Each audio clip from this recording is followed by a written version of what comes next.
Okay, so we've got all of our parts prepped, all of the little floating walnut panels. I've got finish on them, or we got one coat of finish on them, and I let them cure overnight. We've got all of our pieces sanded up to 180 grit. I've got a mixture of walnut and white oak dowels, all in that 3/16 size, and we are ready to do the glue up. And so it's fairly early in the morning now, and I want to try and get this done fairly quickly. It is currently a little over 20 degrees Celsius here in Calgary, and the peak of the day is supposed to be up to 36 degrees Celsius. And so, as everyone knows, the hotter it is outside, or the hotter the temperature of the room temperature is, the less working time you have with glue. It's just kind of one of those annoying things. And so one of the nice things about Type On 3 is that at room temperature, which is right around 23 degrees Celsius, you have an open working time of about 10 minutes. So that's not going to go down a ton as it gets warmer, but it is going to be reduced. So if it gets up to that 36 degrees, and especially in the garage here, it does get kind of warm during the day, it is going to reduce that working time, and I want as much open time as I possibly can have. And so how this glue up is going to work is we're going to start by assembling our side frame. Then once we have the side frame fully assembled with all of our dowels in place, we're then going to go and mount them into the post legs. The reason we're starting with the side panels is obviously because they're the most complex. The pieces that make up our front and back of our cases, they're just tenons. They just go into a mortise. We drive in a dowel, and they're held in place. Whereas our side panels, we've got all the floating little walnut pieces. We've got all this complex geometry that has to come together. There's just a lot more to do there to make sure that it comes out properly. One thing I do want to mention is these dowels that I made for this project are not properly formed dowels. So I talked about this in the last project in the walnut trunk.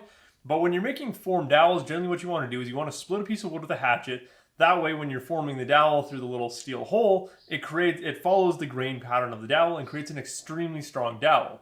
Well, for this one, as you guys can see in the white oak bucket, I had to make a lot of these little dowels, and that took a lot of time. And so I started by doing it the proper way, and I just found that was taking too long. It takes far too much effort to try and break down into that 1/4 inch hole, then to break down into the 3/16 hole. So what I ended up doing is I just went and cut some blanks on the bandsaw to close to 1/4 inch. That way I could pound them through a little bit easier. And when you're not making properly formed dowels, they do break a lot easier. You do end up wasting quite a few, so I don't know if it's really worth it in the long run.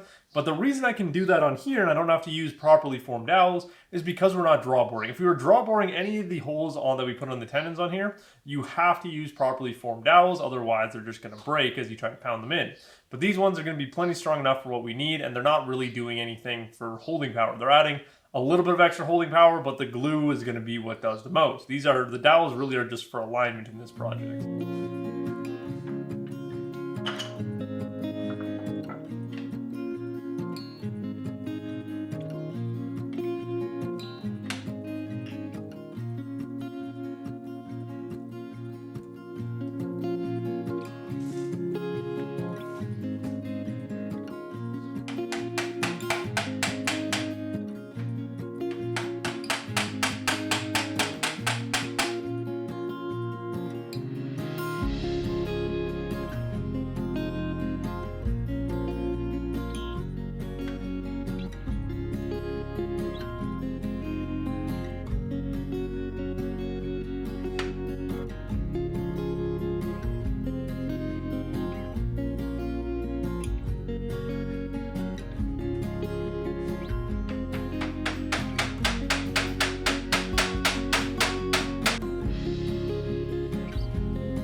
Alright, so this is a new one. Well, when I was doing the glue up, I kind of made a big mistake. So if I flip this side around, you can see that we have these horizontal mortises on both of our pieces. So what ended up happening is I ended up gluing together and putting in the dowels and all that into both of our front leg pieces onto one side. Now, this is an absolutely massive on my part. There's a lot of ways I could have prevented doing this, but I just thought I was going to do it, and I thought I was doing good and keeping things on a roll, and yes, obviously I've got a big mistake to try and fix here. And so very simply, I'm just going to chalk it up to the fact that it was 36 degrees outside, and my brain was just far too hot to think properly, and I really should have stopped working when I started to realize that I wasn't thinking properly. So now that we have this big mistake, there is a way to fix it though, luckily, that is not going to be too detrimental. So the first thing we have to do is to cut that leg off of that assembly. So all I'm going to do here is knowing which leg it is, because that's really important. You want to make sure you're not cutting off the wrong leg, because then you're just creating another big problem for yourself. So I know that I want to cut off this leg right here, because this is meant to be the left side of the cabinet, and this says quite clearly on it, the front right leg. And so to cut this leg off, we're just going to align the blade right up against the leg on the inside here, and then slice down the inside. But one of the big considerations you need to have here is that this leg protrudes past the inside of the panel here. So in order to cut this off safely on the table saw, we need to make sure that when we actually finish this cut on the back end here, that this panel doesn't drop into the blade. So I milled up this piece of cherry last night. It's just a scrap piece that I had laying around the shop here. And I'm just going to use some double stick tape to attach it to each of our 3 high points on the side of the panel here. That way when we actually cut off this leg, this panel will stay at the exact same height. We'll still keep a nice square straight line, and it should all work out just fine. And so to fix this, we're going to be using dowels. And so as you guys know, I don't really like dowel joinery, and it's just not as good as Morrison tenon joinery in my opinion, but it's going to be what's going to save us in this circumstance here. So how it's going to work is, because we're not going to have any tenons, anything like that to actually put into these pieces, we need to create a tenon of some kind, and that's where our dowel is going to come in. So I'm going to be using this self-centering dowel jig to perfectly center my dowels onto my side panel where I no longer have tenons, and I've got a nice long flat piece. And so then with the proper leg, then I can go in with the same dowel jig with centering the dowels perfectly on this leg to align multiple dowels right at the center here. Now the only thing that I'm not super happy about with this is that we can only put dowels into our vertical dividers. We can't actually tie them into any of our horizontal stretchers, which are our main structural points. Luckily, everything on these side panels is built like a tank because we've got all the Morrison tenon joinery there with the drawboard dowels. Everything is super tight and strong together. The panels themselves are just bulletproof, basically. So we're just going to put a whole bunch of dowels up the side here, anywhere where there's not a tenon, and hope that it works out. Then we can just go back in and fill our little dowel holes here with some walnut dowels, and really no one will ever be the wiser. So you could do this whole project with dowel joinery, but it's preferable to do it with Morrison tenon joinery, and don't screw up in the way that I did.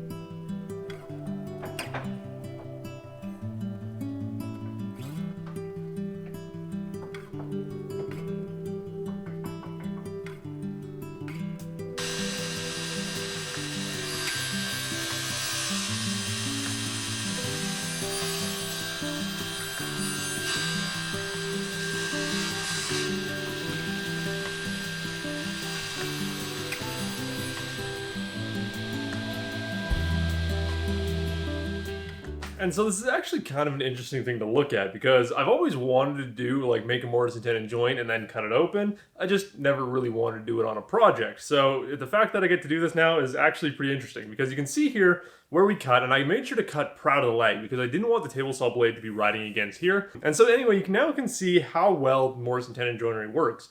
All these tenons are fixed perfectly in place in that piece, and they just kind of, I don't know, it just works. It looks exactly like how I always thought it would, and it's very interesting. And so even though there are gaps around the tenons, you can still see them after the glue up. Those pieces are not moving whatsoever. They're totally locked in place, and they would never come undone. And so now I just have to go through and clean up this end grain. Now I've got 2 options. I can either use my hand plane or the drum sander. I think I'm going to go with the drum sander just because it's a new machine and I want to play around with it more.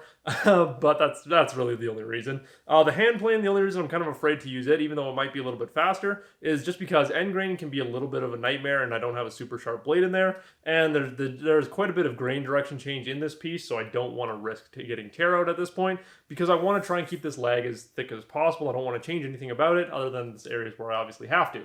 And so once we get all this cleaned off, we can go through and drill the dowel holes in here. So because this is the front leg, because it's going to be the area that's going to be getting the most wear and tear and abuse on it, I am going to be able to put dowels into where these tenons exist. And then when on the other frame that we have glued up behind me here, I can then, when I go in and cut off those tenons, I can then put dowels into that end grain, and it'll be just as strong as if it was true Morrison tenon joinery.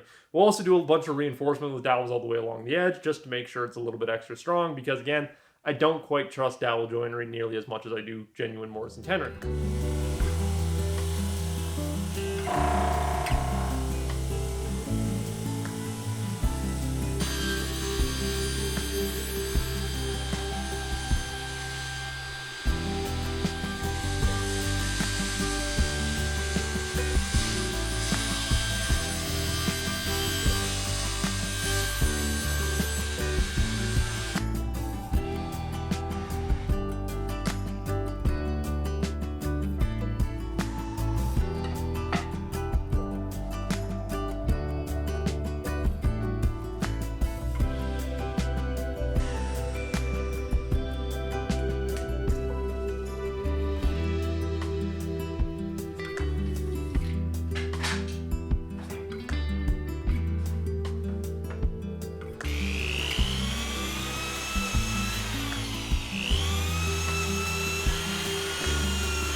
Okay, so now that we have all of our dowels in place and we got our whole cases together, I wanted to go through and show you guys some of the steps that are involved with getting these things finished.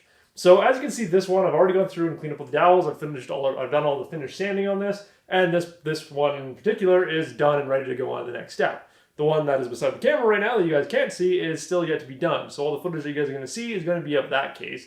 And I want to quickly explain what I'm going to do in that case with this completed case here, because it's a very complex and technical thing that needs to be done properly in order for this whole thing to come together well. And so the first thing I had to do in this case was deal with the twist that I built into the case. So my workbench that you can see behind me, this pine top workbench, has shifted a lot since I made it. When I made it, I went through with the router sled and made sure it was a perfectly flat top, but after a year or so of working on it, it's shifted and it's no longer flat whatsoever. So when I did the glue up on top of my workbench, that meant that both of my cases came out with the same twist that is now present on my workbench. So this is good advice to anyone who has a really cheap, crappy workbench like I have. Don't do your glue ups on there if at all possible. Now what you don't want to do, you don't want to do glue ups on your table saw either, because one drip of glue and you're going to start getting rust stains on your table saw. The best thing to do would be to get either a sheet of melamine or a sheet of MDF. If you're using melamine, that's perfect. If you're using a sheet of MDF, you might want to coat it with some paste wax so the glue doesn't stick to it. Glue drip off doesn't stick to it. But using either one of those options would make it so that you have a perfectly flat surface that you can do your glue ups on. And so the reason I chose to start with this case and do it off camera is because it was so bad. When I put it up on the table saw here, it was just rocking around and it was absolutely horrible. And so I started with this one on the bottom side because that's the easier side to start with, because we have our post legs that are just exposed on the bottom. And so the best way to go about getting these cabinets flat is to just have it sitting on your table saw and figure out which two legs it's rocking back and forth on. So in this case, it was this leg and the back left leg over there. So all I did is I just lift it up, sand the bottom side of this leg, flip it around, sand the bottom side of the other leg, and I just work back and forth constantly until it sits where you can see now that there is no wobble to it. It's sitting nice and flat, exactly how I want it to be. Then once I had the bottom flat, I could then move on to doing the top. Now the reason we need to make sure that the top is flat is because we're going to have a desktop sitting on this. And this is where I actually just figured out a really kind of important, kind of interesting trick that I'm going to use in the future if I'm building any more desks. And that is on my top stretchers here. If I'd been thinking properly about this, I would have put my top stretchers about an eighth of an inch down from where they are. Because what made this really annoying was having to sand down this whole upper stretcher to be level with my legs, and then also get my legs down enough so that there wasn't that twist to it. Because the same amount of twist that was annoying enough to get out on the bottom was really annoying to get out on top, because I also had to work down the length of the stretchers to make sure that they weren't also touching the table saw top and creating that twist in there too. And so it's really not that complicated of a process to make sure that your cases are flat, and it's one of those things that's going to set you apart as a woodworker from the DIY crowd. You'll notice that a lot of DIY furniture overutilizes leveling feet. One leveling foot will be in the back of the cabinet, will be like fully extended. The ones in the front will be not extended at all. And it's just horrible. Whereas a good professional woodworker will take the time to make sure that a piece of furniture like this, it has a nice flat base. Again, leveling feet are something that you always want to try and include wherever possible. I'm still considering putting them in these cabinets before I actually do the install of the desk in my office, but I'm going to wait to see just how unflat the floor in my office is before I really commit to that. And so if you can take the time to make sure that your pieces are nice and flat like this, and they're not rocking around on a nice flat surface like a table saw or a sheeted melamine, that's just going to step your furniture up a little bit more, because again, it means that your customers or you don't have to go and hide shims or something underneath here that look really stupid in the long run.